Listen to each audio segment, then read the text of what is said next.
Hi guys, how's it going? I want to talk about something that's interested me a lot lately, and that's human development.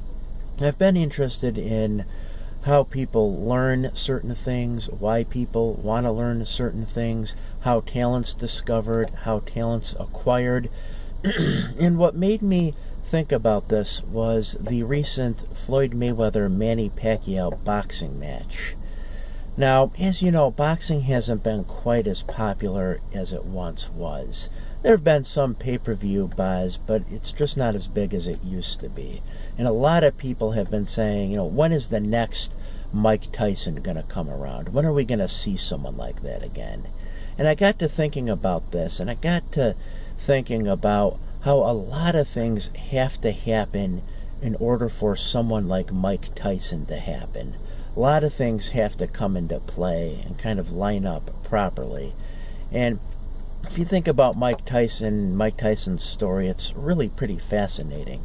Mike Tyson was born in New York in a poor part of Brooklyn. When he was young, he got into a lot of trouble.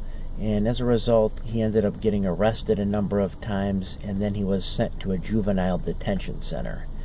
And it was while he was at this juvenile detention center that he overheard some kids there talk about the boxing program.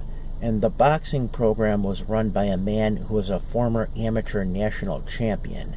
Mike Tyson then went into the boxing gym and met the man who ran the program, the former amateur national champion, and the two of them sparred.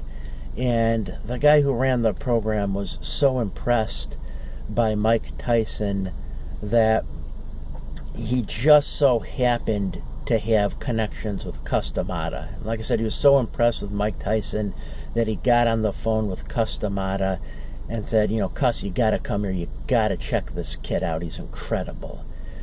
And I found that quite fascinating, because that used to be and still is how talent a lot of times is discovered.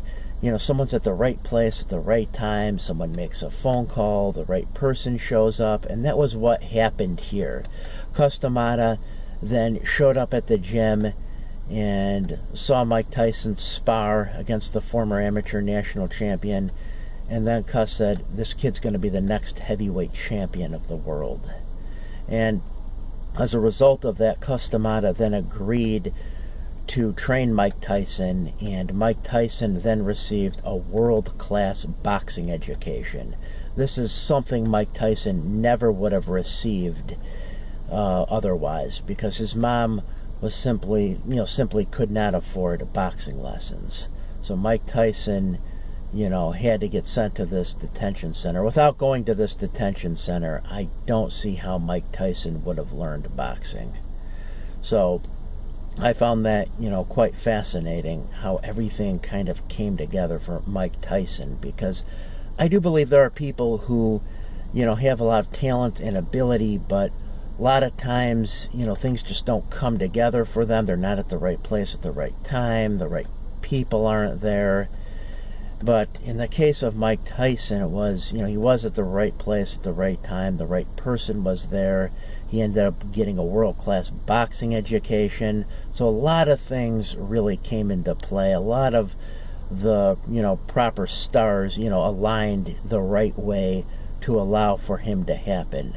So I really just wanted to share my opinions on this, talk about this, what I thought, because I really find this to be quite fascinating. So thank you guys for listening. Hope you enjoyed the video. Thank you.